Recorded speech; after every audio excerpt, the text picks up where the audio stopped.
नमस्कार दोस्तों, मैं राजीव मिश्रा आप सभी का इस चैनल पर स्वागत करता हूं और आप सभी से रिक्वेस्ट करता हूं कि इस वीडियो को आगे देखने से पहले आप हमारे चैनल को सब्सक्राइब करें और साथ में बेल आइकन को भी प्रेस करें ताकि कोई भी न्यू अपडेट आपके पास जल्द। कहते हैं कि मुश्किलों से भाग जाना आसान होता है, हर पल जिंदगी का इम्तिहान होता है।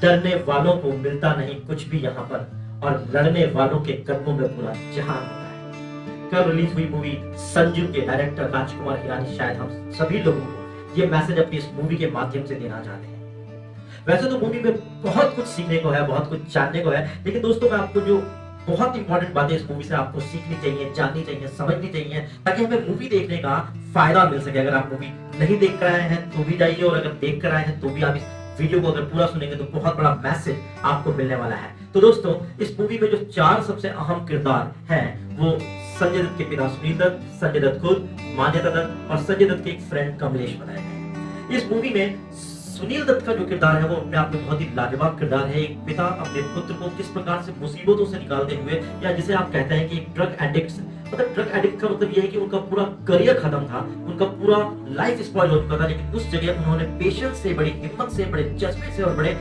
तरीके से उन्होंने अपने बेटे को इस प्रॉब्लम से बाहर निकाला। और दूसरी प्रॉब्लम जो उनकी लाइफ में आई जब उनके ऊपर टेररिस्ट होने का आरोप लगाया गया तो उस समय सबसे ज्यादा भाग दौड़ और सबसे ज्यादा जो कोशिश की वो सुनील दत्त साहब ने की। तो इस किरदार को जिस प्रकार से दिखाया गया है वो हमें पूरी हिम्मत और जज्बे की कहानी अपने आप में बता रहा है। दूसरा किरदार यानी कि एक छुपा हुआ किरदार है जो कि दिया मिर्जा ने प्ले किया है, जिसको जो कि मान्यता दत्त का यानी कि संजय दत्त की पत्नी का किरदार है।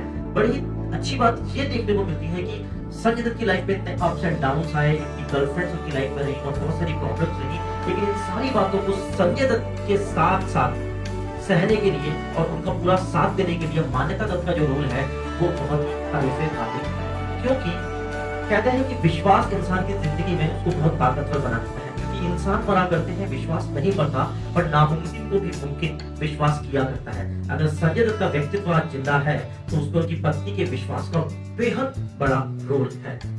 थर्ड, खुद संजू का जो रोल है यानी कि संजय दत्त का जो रोल है, संजय दत्त का जो किरदार है वो भी अपने आप में बहुत ही मोटिवेटिंग है। क्योंकि जब किसी व्यक्ति को अपनी जिंदगी में ड्रग एडिक्शन या टेररिज्म या इस प्रकार के अप्स एंड डाउन्स या इस प्रकार का इंडिसिप्लिन या इस प्रकार की अय्याश जिंदगी जीने को मिलती है तो वो धीरे धीरे अपने आप को खत्म करता चला जाता है। लेकिन संजय दत्त ने किस प्रकार से अपने आप को उभार के और किस प्रकार से इन सारी लड़ाइयों को लड़कर अपने आप को सामने पेश किया और अपने कहती है कि दोस्तों का चयन हमारी जिंदगी में हमारी तरक्की या हमारे असफलता का एक कारण बन सकती है।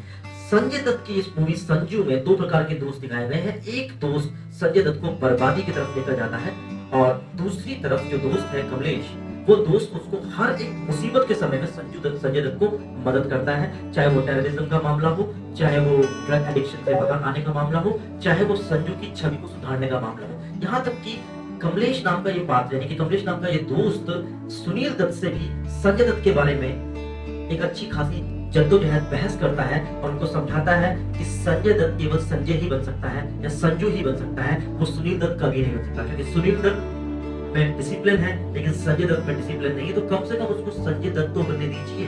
तो यहाँ पर एक मैसेज सभी फादर्स के लिए है कि वो अपने बच्चों से कम्युनिकेशन गैप ना करके बल्कि उनके साथ थोड़ा फ्रेंडली रिलेशन निभाए, ताकि एक बच्चा जो भी अपने आप को बना सकता है, जैसा भी बना सकता है, जैसा भी प्रूव कर सकता है वो उसको करे। नहीं तो होता क्या है कि जब एक ये कम्युनिकेशन गैप पिता और पुत्र के बीच में बन जाता है तो उसको सबसे बड़ा घाटा बेटे को मिलता है, क्योंकि उसको फादर की गाइडेंस नहीं मिल पाती। तो यहाँ पर जो उनका दूसरा दोस्त है कमलेश ने संजय दत्त की पूरी लाइफ को बहुत ही ज्यादा संभालने की कोशिश की और लास्ट मूवी का जो इमोशनल पार्ट है वो भी कमलेश के ऊपर ही फिल्माया गया है। कमलेश ने अपने रोल को शानदार तरीके से निभाया है, मूवी का एक पार्ट बनता है। और दोस्तों एक बहुत इंपॉर्टेंट चीज की मीडिया, इस मूवी में मीडिया की बहुत अच्छी खासी खिंचाई की गई है, क्योंकि शायद संजय दत्त का अपनी जिंदगी में मीडिया को लेकर बड़ा गुस्सा रहा होगा, जिसको राजकुमार हिरानी ने बहुत तरीके से बताया है। क्योंकि मीडिया अपने प्रश्न चिन्ह वाले स्टेटमेंट्स के माध्यम से और सूत्रों के अनुसार या अकॉर्डिंग टू सोर्स करके किसी भी व्यक्ति की जिंदगी में उसकी इमेज को या तो खराब कर सकता है या बढ़ा सकता है। हम लोगों को इस मूवी से ये बात तो समझ लेनी चाहिए कि जो हमें हमेशा मीडिया में दिखता है वो हमेशा सही नहीं है। किसी भी व्यक्ति की इमेज अपने माइंड में क्रिएट करने से पहले हमें अपने स्व विवेक का इस्तेमाल जरूर कर लेना चाहिए। और दोस्तों एक बहुत ही उम्दा बात जो कि सुनील दत्त ने संजय दत्त को कहा। एक छोटे से सीन में हमें देखने को मिलता है कि संजय दत्त अपने पुराने दोस्तों से मिलने जा रहे हैं और संजय दत्त के घर वाले यानी कि सिस्टर्स सुनील दत्त को कहती हैं कि आप भैया को रोकिए, लेकिन सुनील दत्त उसमें एक बात बोलते हैं जो हम सबको सीखनी चाहिए। सुनील दत्त कहते हैं कि आज तो मैं इसे रोक लूंगा, कल कौन रोकेगा। आज तो मैं इसे रोक लूंगा, कल कौन रोकेगा। इसको अपनी लड़ाई खुद लड़नी पड़ेगी। और वहां पर संजय दत्त अपनी लड़ाई खुद लड़कर आगे बढ़ते हैं, यानी कि हर व्यक्ति को अपनी जिंदगी में लड़ाई खुद को लड़नी पड़ती है। और एक बहुत छोटे से इमोशनल मैसेज के माध्यम से लोगों को बदला जा सकता है, या हमारे जो छोटे हैं जिनको हम गाइड करते हैं उनको हम बदल सकते हैं। यहाँ पर सुनील दत्त ने केवल पुरानी फिल्मों के गानों के माध्यम से संजय दत्त को जो प्रेरणा देने की कोशिश की गई, वो जो ट्रिगर उन्होंने उनकी जिंदगी का बनाया कि तुम्हें इनको अपने उस्ताद बना मानना है या इनको तुम्हें अपना गुरु मानना है। तो एक गाना जो कि संजय दत्त को मोटिवेट करने के लिए उन्होंने सबसे पहले बताया कि रुक जाना नहीं तू कभी हार के, कांटों पे चलकर मिलेंगे साए बाहर के। इस गाने के माध्यम से उन्होंने उसके अंदर वो पावर डेवलप करने की कोशिश की जो कि उसको ड्रग एडिक्शन से बाहर निकालता है। और जब झुका के जियो ना सर झुका के जियो, गमों का दौर भी आए तो मुस्कुरा के जियो। एक वंडरफुल मैसेज इस गाने के माध्यम से संजय दत्त को यही कहना है और यही सिखाना चाहते हैं